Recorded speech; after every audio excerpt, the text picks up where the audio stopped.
Happy day. Happy Tuesday, y'all. Welcome to Troy Rawlings Live Morning Edition. Let me put this down here. Welcome. It's Tuesday, July the 14th. We're rolling right along. Hotter than July. It's a hot summer, baby. Hot and humid here in Los Angeles, California. It is 8:29 a.m. here in Los Angeles. 11:29 a.m. on the East Coast. If you're Central Standard Time, it's 10:30 a.m. How's everybody doing?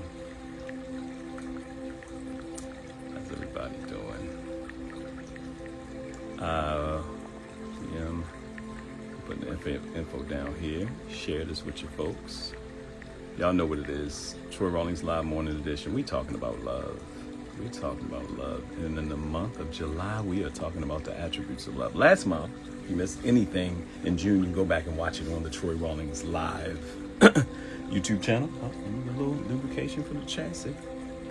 I don't even know what a chassis is in the car.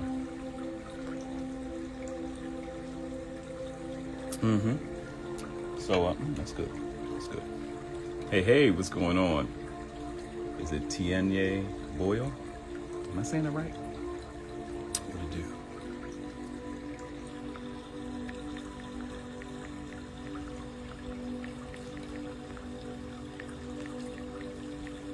Today we're talking about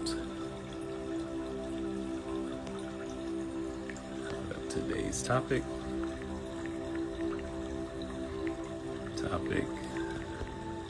how not to be angered in love, which is, everybody gets angry, so we're going to talk about some ways to reduce anger so it doesn't become a blow-up situation.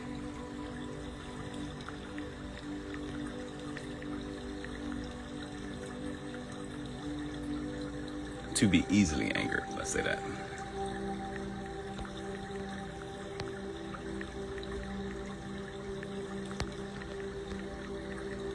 Some people just mad. Some people just looking for a reason. We're going to talk about that too.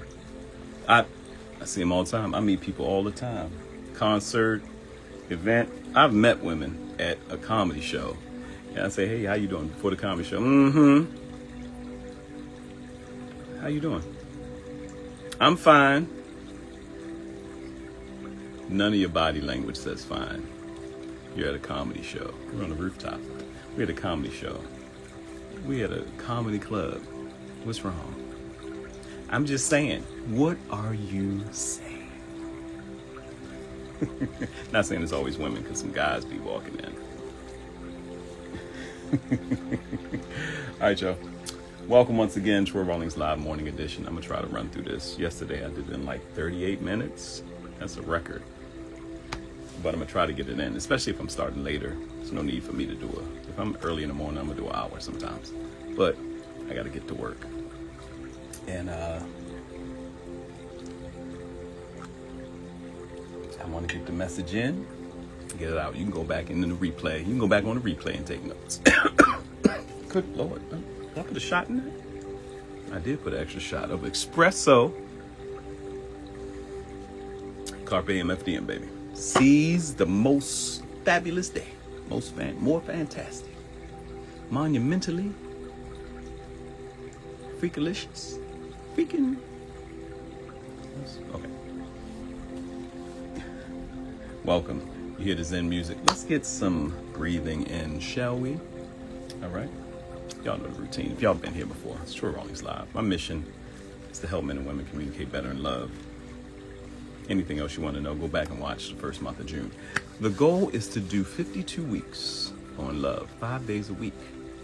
I missed a couple days last week, so I got to make them up. So I might do 7 days this week. Going into the Comics Rock Convention, which is coming up next week. Comics Rock Convention, Los Angeles. You should be here, whether you're a comedian or not. If you're a promoter, comedian, producer, we'll talk about that later. All right, y'all ready? All right, relax your shoulders. You can close your eyes if you're not driving or walking. If you're driving or walking, keep your eyes open. Relax your shoulders. We're going to inhale, not just in our chest. We're going to inhale our lungs and diaphragm, fill it up.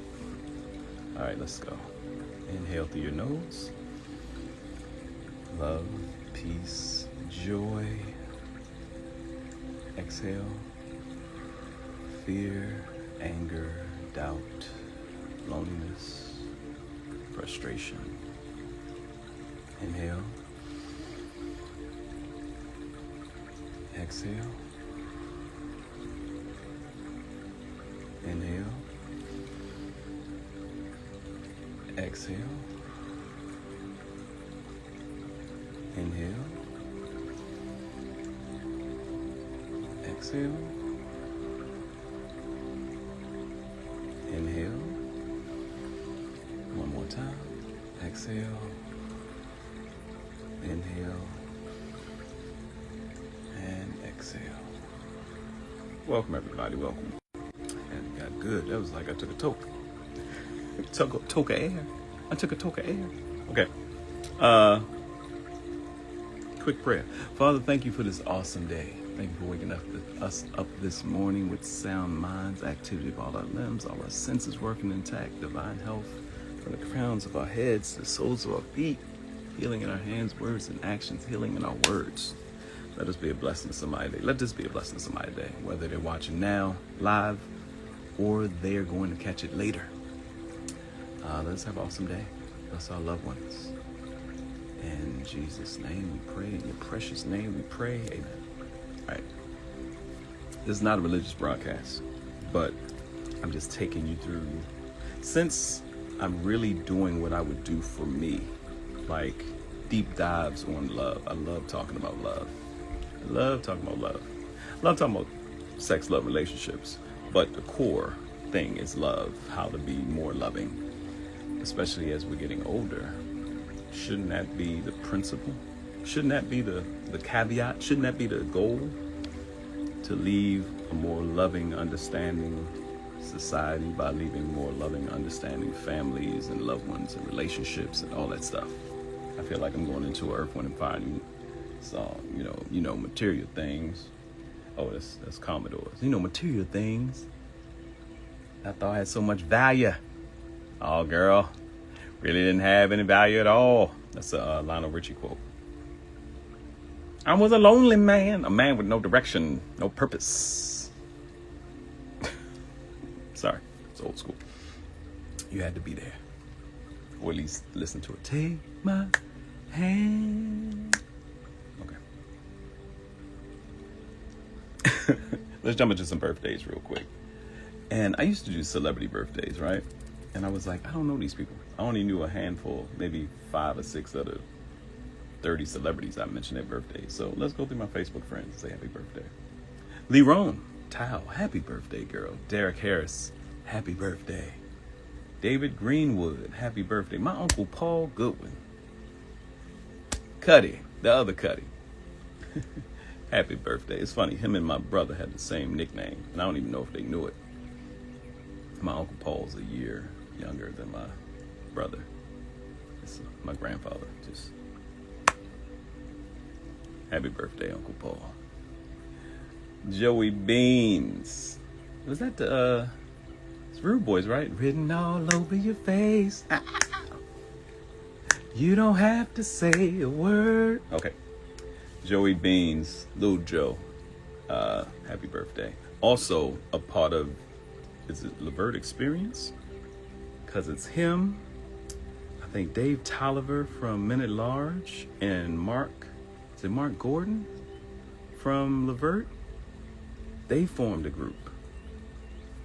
You talking about R&B vocals? Happy birthday, Joey Beans. Bree, happy birthday, girl. Good to see you. Lakia Johnson, happy birthday. Shout out to all the the July 14th birthday folks. I don't know. What is that, Cancer? I don't know that. Y'all gotta help me on the, what do you call it? Zodiac signs. Okay. All right, let's get out of this Zen music. I need some groove.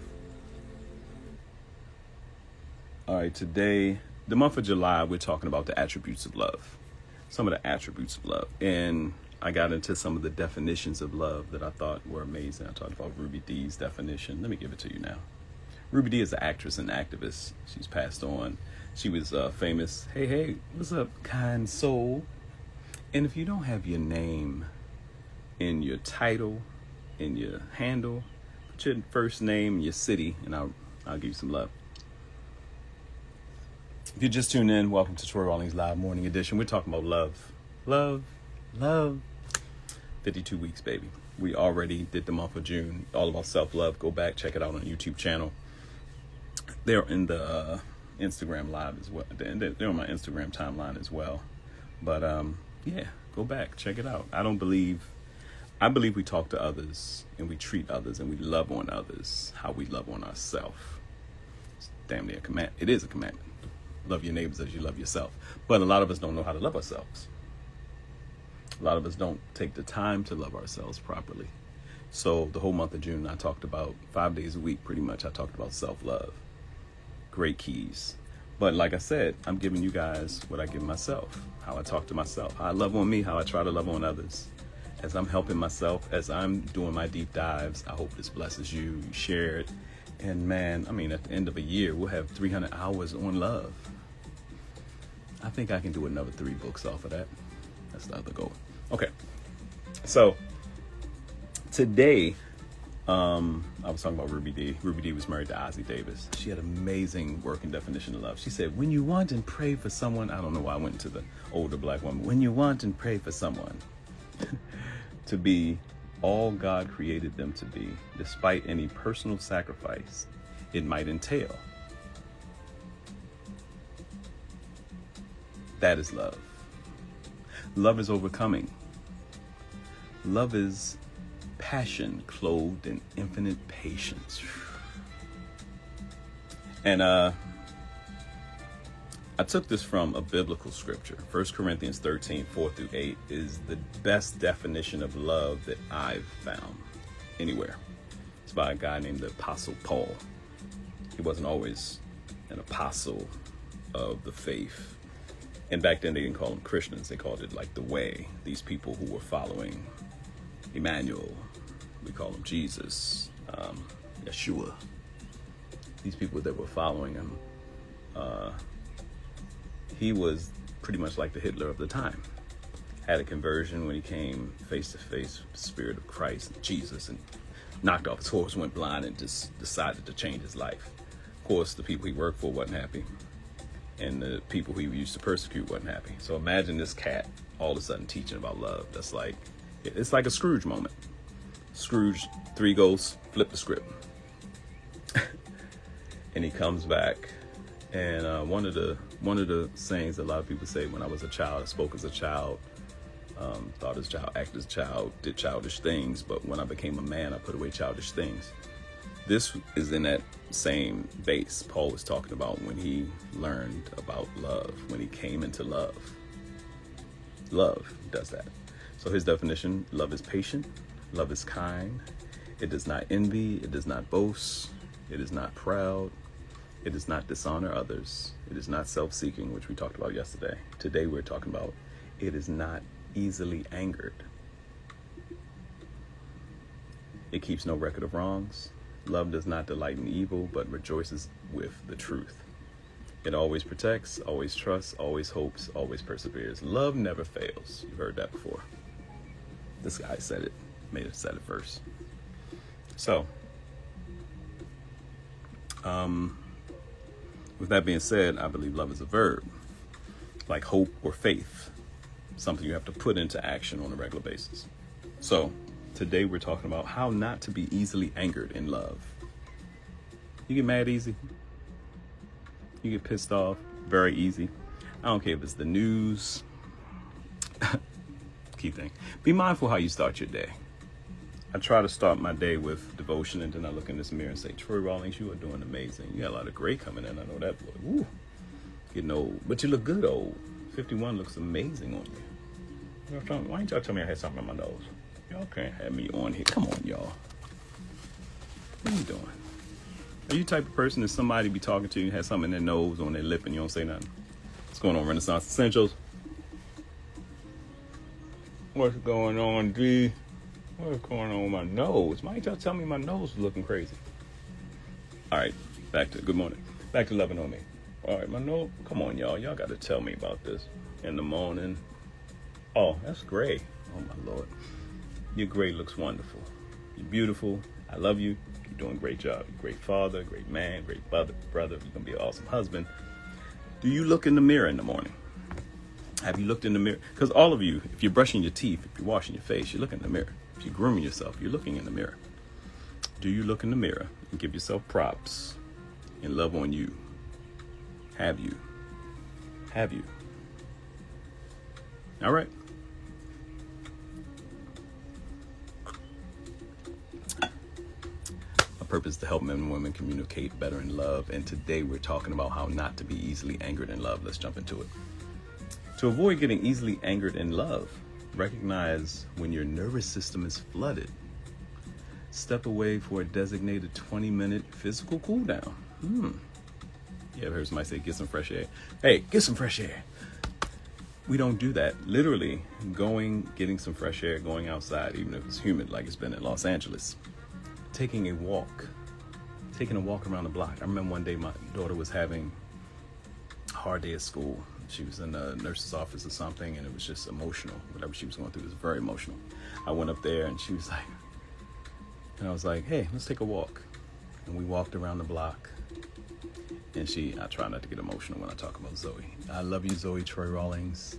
I pray that these help you as you get older. You're 14 now. You can start watching all these, because I don't say nothing too crazy. All this is either G or PG. So specifically, so my daughter can go back and have a chronicle of her dad talking about love. I ain't planning on leaving here anytime soon. Neither is she, God willing. We're going to be here forever. No. But we walked around the block. By the time we got back to school, she was good. I mean, it's not like the thing went away, but it's amazing how a shift can change our perspective, and perspective is everything. You ever been in something that's like, oh my God, when you're younger especially, oh my goodness, when you're young, let me get through, I'm sorry. When you're young, you can go through something and think, remember that party that you got punished and you couldn't go to? I don't know. I was saying, if I don't go to this one, everybody's gonna think I'm crazy and hate me. My life is gonna be ruined. How many grown folks now decline parties just to roll over in your bed? But it was the greatest thing in the world when you were a teenager to make sure you were at that event. If you didn't get these pair of shoes, if you didn't get this clothes, if you didn't get that car, if you didn't meet this person, if they said no, if this perspective. Some people still live like that. Grown. 50s, 60s, grown, still living like that. 40s, 30s. Step away for a designated, let me get the chest. Step away for a designated 20-minute physical cool down and use I statements to express your underlying feelings of hurt or fear instead of launching into an accusatory. Accusatory attack. Stop accusing people. That's from Family Christian. Thank you so much. Once again, to avoid getting easily angered in love, recognize when your nervous system is flooded. You can feel it. You can feel when the temperature's rising on a negative side. You can feel when the temperature's rising on the good side, you know. But you can feel it when you guys usually, you see somebody go, I've had it up to here. When they do this, that means the pressure. You can feel it. In anger and emotions affect your emotion, how you move, how you act. It also affects your physical and real health. Not just your emotional and your mental health. It affects your real health when you're angry. It really puts damage on your body. Recognize when your nervous system is flooded. Step away for a designated 20-minute physical cool down and use I statements to express your underlying feelings of hurt or fear instead of launching into accusatory attack. Lord, I'm having problems with accusatory. Accusing somebody. Y'all, we got to stop saying, I felt some kind of way. What kind of way did you feel? We got to get away from the, I felt some kind of ways. I felt some kind of way. I got in my feelings. What feeling? Say the thing. Say the feeling. It will help you amazingly. I felt some kind of way. How'd you feel? I was mad. He was mad and jealous. And to you, those of you asking, I'm not a therapist, nor am I a counselor or psychologist yet, or do I have a psychology degree yet, or any of that yet. I'm just a guy who writes on love. Past 22 years, been doing a sex, love, relationship tour. Shout out to my media partners, Sheen Magazine, as well as Reach LA Angels. And I'm an author.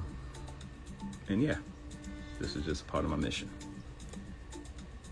And I'm talking to you guys how I talk to me, and how me and my friend, at least me and my best friend, we always Yonder. Shout out to Yonder, book author. What I Do Is Taboo. Many other books. We got some books coming to you. And we'll be doing deep dives on this. So, managing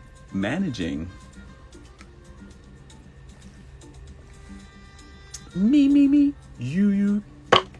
Managing an easily triggered temper in a relationship takes practice, but you can build healthier communication habits using these steps. Let's go. Identify physical warning signs. Notice your personal warning signs. A racing heart, tightened jaw, shallow breathing before the anger takes over. I used to be able to tell when my mother was about to whip my behind. I know some of y'all didn't have the wish, Stevie Wonder. When did it stop her from whipping your behind? I used to be able to tell. My mother would be talking, and she said, she would slow her speech. She would, hon, I tried to tell you, and her lips would tighten up. I tried to say, I keep having, and I don't know why. And she would just and I started bracing. She about to pop me or hit me or tell me to go upstairs and take off everything but my drawers and lay down on the bed. Shut! Some of y'all was like, oh, that was horrible beating. Oh, I had an understanding. One thing I did understand, and maybe this was an emotional thing, and I'm not condoning spanking or beating kids or corporal punishment or whatever they call it. But here's one thing I did know. I knew after my mother beat me or during, she would be crying. I'd go in the room afterwards and we'd talk and she'd be crying, she'd be sad. And then we'd sit and watch TV and she was, I saw how much it took out of her. Man, am I getting emotional? Nothing wrong with getting emotional, but I saw how much it took out of my mom to, when she was upset and she would have to beat me. Like, it was a process. I would get beat, I'd be emotional, I hate her, I hate everything, kill her, God. And I would go in the room and she'd be crying and talk to me. It was like, I don't like doing that. And she came from an abused household. She came from abuse. She came from molestation. She came from abuse. She came from fighting. She came from all that. And to think she had to, or what was in her, to have to reprimand her child. Now, as I got older, that stopped. Hey, Waylon. But I could look at my mom and tell I'm about to get it. I don't care if a teacher called her. Man, if a teacher, back in the day, my mother was a nurse too. If my mother came up to the school in her uniform and had to come off work, there weren't no cell phones. That means you had to call her job and say, hey, we have Troy in the office. We need you to come here. They didn't make any excuses. It wasn't like, hey, I'm at work. I won't be able to get there until I get off. He'll stay in the office till I get off. We need you to come here now. We need him to leave. They wanted you, back in the day, they wanted the kid off the premises. Wasn't no waiting to the office till your parents got off. Can you come get him now? Whew. As soon as my mother got there, she just looked at me and said, yes, ma'am. It didn't matter what this lady said. The fact that she had to come off work. But do you know your own physical signs, warning signs when you're getting angry? You gotta take a beat. My mother used to also laugh. I get a lot of that. Comedian Bub, what's going on? Bubba Douglas. My mother used to also laugh. I laugh when I'm upset. But it helps me a lot because it puts things in perspective. If I'm really getting mad, there's one time I got so mad that I felt myself when they say you can black out. And I said, never again. You got suspended once? Ooh, I got suspended more than once. Oh, I was acting a fool. Oh, you get caught up with the friends and doing it. Oh, I got suspended for some stupid stuff. Clowning, like most comedians do. But what are your warning signs? How do you know you're about to? You can put them below. You can put them in the comment section if you're watching this anywhere else. What are your warning signs? How do you know when you're about to blow? When you pissed off, what does your body do? Do you feel hot? Do you blink? Some people cry. Do you grit? Because my mother would get this thing in her eye. Everything was expressing it. And then the big thing was her looking and then looking away. Some people can't even look at you if they're mad. It only have to be you, or they go on a tangent. Do you get on tangents? Do you talk like you don't know you're going to talk forever? Tighten jaw, shallow breathing. Now, and that's YouTube. That's from Relationships That Work with Michelle Ferris. Thank you, Michelle Ferris. Coming to Charlotte? I don't know. Can make it happen. Charlotte. Actually, I threw a book in Frederick's face because I couldn't hear the teacher. You shut up, Frederick. I'm trying to learn math. Yes, ma'am. He wouldn't shut up, man. The Office. Frederick got an indentation. The breathing changes. It's hard to breathe. Charlotte, September 17th. Shout out to Atlanta. September 17th, I'll be in Atlanta for the Sheen Awards. Trying to do an event with Brunch and Blaze in Charlotte, but DM me. We'll talk about it because I don't think Charlotte is that far from Atlanta, right? And I'll be down there in the area, so let's see if we can make something happen. Sidebar. That was comedy talk. All right. Yep.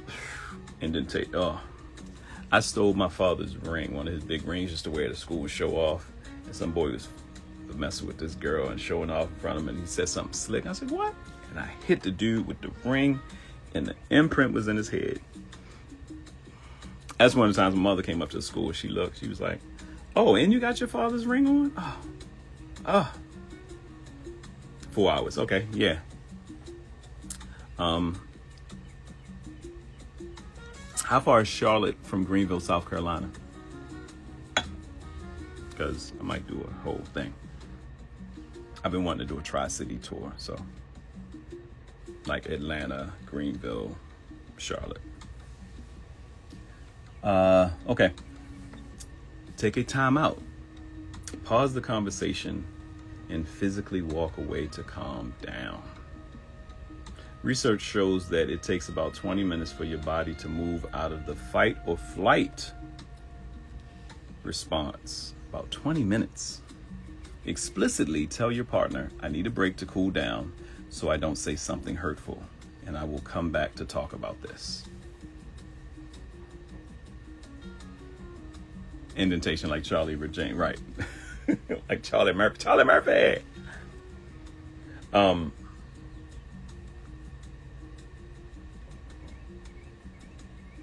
I know some partners have a problem. Some partners have a problem with. Hold on one second, Joe.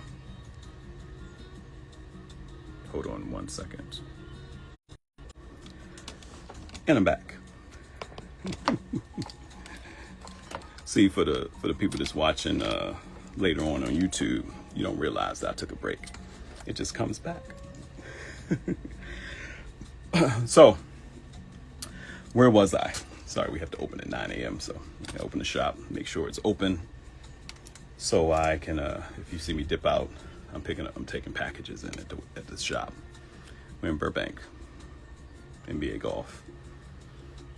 I love health and wellness, all that stuff. Okay. So, take a time out. Some people, I was talking about, we're talking about some of the habits that can help you build better communication instead of being so easily angered in love. Identify your physical warning signs, what your body does. Take a time out. Research shows it takes about 20 minutes for your body to move out of the fight or flight response. Explicitly tell your partner, I need a break to cool down so I don't say something hurtful, and I will come back to talk about this. I'm not married, never been married, not in a relationship right now. I have relationships. Now, we're not just talking about a romantic relationship. You could be upset with a friend. The first response in anger is usually not the right response. There's a biblical scripture that says, be angry and sin not. Well, a lot of the crazy stuff we do, the murderous, hateful stuff we do, is because of responding. And as I'm getting older, I'm trying to be better at just sitting back in it. Active listening. This is what I heard. Or very much telling people, I don't say I felt some kind of way. I don't say I'm in my feelings. If someone does something and it's time for me to say it, I was hurt by this. I was hurt. I was upset. I was jealous. I was this. But some of y'all got to get everything out and done now. I don't want to walk. I want to go to bed angry. And your partner says, give me a minute. I need a minute. I have a former partner, friend. She may watch this later and be pissed off. But she could say, I need time to really think about that and process it. Let me tell you something. It's stuff we still haven't talked about.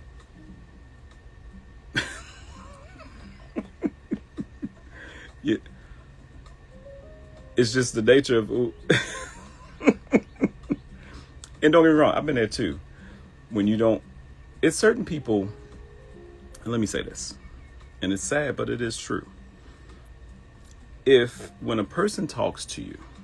I've been here too. I've been this person. I've been on both sides of this. If a person talks to you and feels like there's no resolution in talking to you, feels like talking to you is like talking to a brick wall, then guess what? They're going to shut down continuously, pull back, and stop talking to you about anything. And the danger is, especially when you're married, got a long relationship, is that they always talk about, oh, granddad didn't say a lot, but when he did, granddad might have had an argument with your grandmother one time, and said, I'm going to take her out. I'm going to KL her. If I don't, you know what? I need about 20. Oh, is my face tightening up? Oh, this chick going to give me a stroke. 10, 9, 8, 7, 6, 5. I need 20 minutes. So he goes to his chair, sits down, gets the remote. You got men. I remember bartending one time at this spot, and there was a guy that worked for Disney here in Burbank. Guy worked for Disney, came in, he had suspenders on, the tie, Caucasian brother, a white guy. I don't know. I say Caucasian. Some white people don't like Caucasian. White guy told me, we don't say Caucasian. It's like, you don't? It's on the application. Race. And he's like, he'd come in and get a Bombay Sapphire Bombay Sapphire, gin with 3 olives or 2 olives. One day sometimes he get a double. I remember one time he was in there. His wife worked at Disney too, and they were on the waiting list, and they end up having their child in, because Disney had something where they had childcare at your job. And he's like, yeah, we was on the waiting list, and he told me about some investments for my daughter, and just this years ago. I don't even know if Zoe was born yet, but I remember one day he was like, he'd come in after work before he went home. He's like, okay, one more. What is home that made this man have to hit 3 Bombay Sapphires? Doubles, because we heavy pouring. Shout out to the Blue Room. Maddie and Leonard and Lil John, Big John. But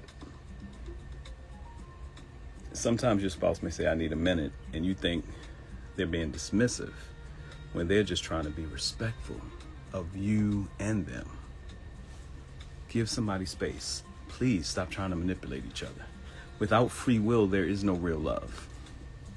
That's why God gives us free will. Without free will, it's not true love. Without free will, see the movie Bruce Almighty, and Bruce is trying to get his girl to fall back in love with him. Love me. And she's like, I did. And he goes up to Morgan Freeman, who's playing God, and he's like, God, how would we get somebody to love us without affecting free will? He's like, you learn that one, let me know. Can't. You don't own this person. No matter how much you think your woman or your man is your property, they are not. They have their own mind. And if they're mindful enough to say in an argument, hey, I need a minute. If you should be mindful enough. If you know you go off the handle, and you don't have to prelude, if I don't leave right now, I'm going to do something stupid. So let me take it, because that's intensifying. You're instigating it. Just say, hey, I need a beat. Because I want to say it clear. I want to think about this. I need some time. And the other person may be mad, but you got to respect if somebody asks for time. Dig beneath the anger. Recognize that anger is usually a secondary emotion, masking deeper feelings of insecurity, fear, or unmet needs. And that one is from Love, Happiness, and Success with Dr. Lisa.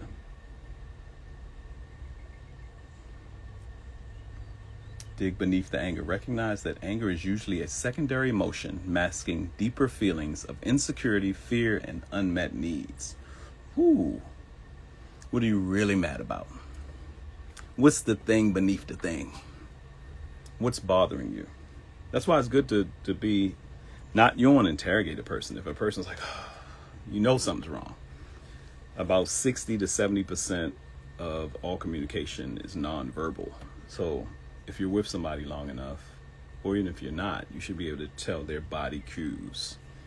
When I went a lady on a first date, and the waiter did something, or something happened with the food or menu, and she was, oh. Grown woman. We was grown. This was in the past 5 years. I was like, what's wrong? It's like they're taking so long. I was like, we just got the restaurant. Oh, Lord.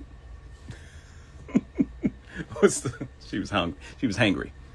That was the underlying thing. What's it really? Because if you have a mate or spouse or someone that you're upset with, the underlying thing is something else. Also, it sounds good when you say don't go to bed angry, but what I do believe is that there should be resolution. Or if we're angry, if you're arguing, are you arguing with resolution in mind? Don't forget, if you DM me, I'll send you a copy of my book, Butt Naked Honest, Conversational Foreplay for Dating. It's for everybody. Married, single, unmarried, don't want to be with nobody. Because I give a lot of tips on relating to someone and communicating. It's all about communicating. Yeah. What lies beneath the anger? All right, frame with I statements. Shift away from blaming by avoiding accusations like you never do, or you don't do this, or when you try using the format when blank, or when the event happens, when this happens, I feel emotion. Talk about how you feel versus what the person did to make you feel ... And instead of saying when you do this, when this occurs, when I feel unwanted, when I feel disrespected, it makes me feel ... When this isn't when the kitchen isn't clean,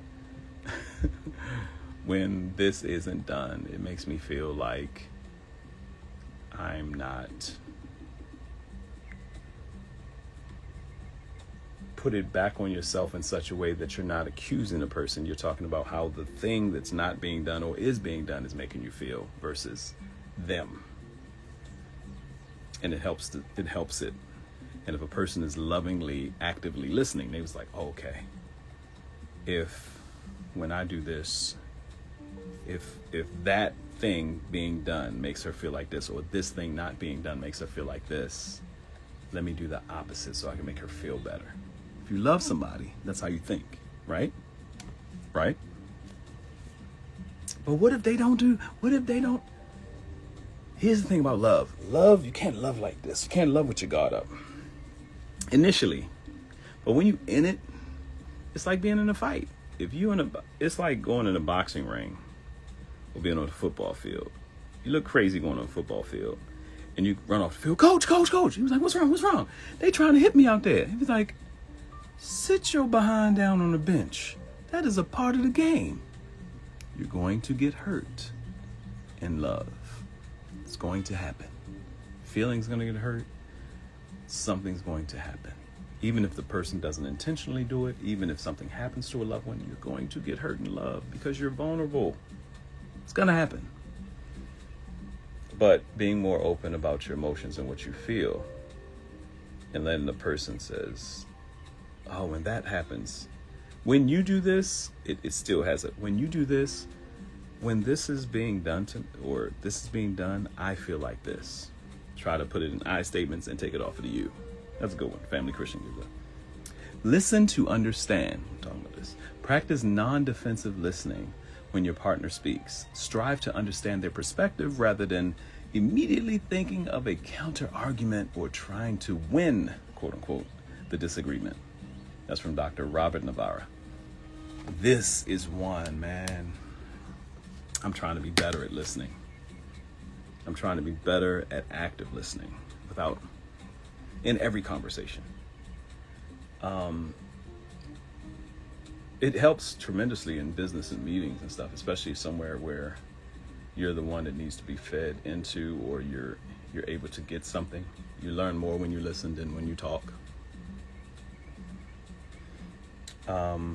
It's hard because sometimes when people are upset, I call it throwing daggers, and they may not be intentionally doing it, but they're upset. They feel hurt, and you're there, and you're one of the causes. And even if it's something that you didn't do, but they feel like it all comes out in the flow. And I don't care how healed a person is or how much work a person has done. We are humans. That means we are emotional beings. Bottom line, we are humans. We are emotional beings. Okay? Nothing wrong with crying, guys and women. Nothing wrong with being emotional. And please say how you feel and stop using these phrases like I felt some kind of way. What are we doing? I was in my feelings. What did you feel? Because you say you was mad about something. Here's why it's so important. When you say you're mad about something, and the person's like, man, why'd that make you mad? I don't know. I don't think it was much about you, but you know what? I remember when I was coming up, because some people will go into their backstory. Some people will give you that. Hey, little lady, is it Omi? And what is it Omi? Is it ink by Omi? Is it like, are you a tattoo artist too? Is that what that means? I'd be trying to figure out what y'all names mean. But yeah, the reason it's good to not say I felt some kind of way or I was in my feelings, because when you say the feeling, you open up for a deeper conversation. If you want that with this person. Some of y'all want the surface relationship. I am getting old on me. I don't remember everything I say. I know you look wonderful with the tattoos. And I was like, hey, it's not like we talk every day, Omi. It made me feel some kind of way. No, I'm just joking. That was a joke. That was a callback. So, listen to understand. And it is hard to actively listen sometimes when the person is telling you how they feel about something you did. I'll be paying attention.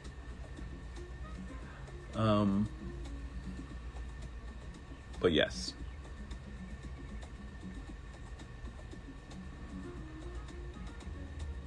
Active listening also is listening without intending to respond in that conversation. Oh, you just being abusive in the morning. Oh, wait, I don't know what city you're in. I think you're in Texas. You said you're in Texas, right? You're in Texas, right? You were in the Bay Area, right? Because I'm so old. I think you 4'8", right?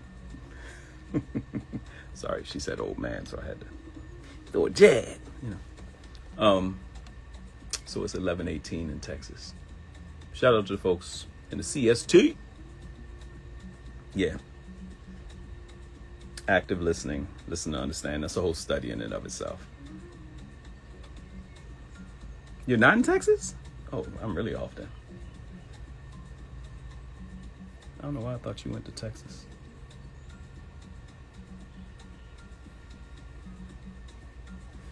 I'm really off. I am an old man. You're right. All right, y'all. Let me get out of here. I got some work to do. But take some notes. Hopefully this helped. Like I said, this will be, and this is episode 27. Oh, snap. This is episode 27, so this will be on my YouTube channel.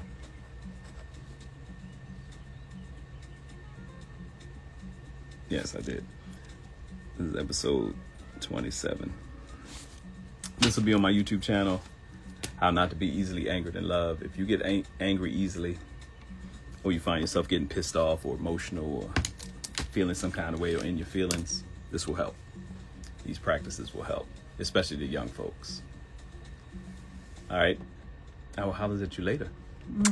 God bless. One love. Talk to you soon. Share this with your friends. And don't forget, if you haven't gotten a copy of my ebook, your ebook, if you DM me, I'll send you a free copy. And you'll be on my virtual book list, my virtual ebook list. Even though it's a regular book too, but I'll send the ebook now and we can rap about it. But naked, honest, conversational foreplay for dating. Asking the hard questions up front helps with everything. You don't have to be dating or married or single. It's for everybody. All right. Love y'all. Peace. God bless. One love.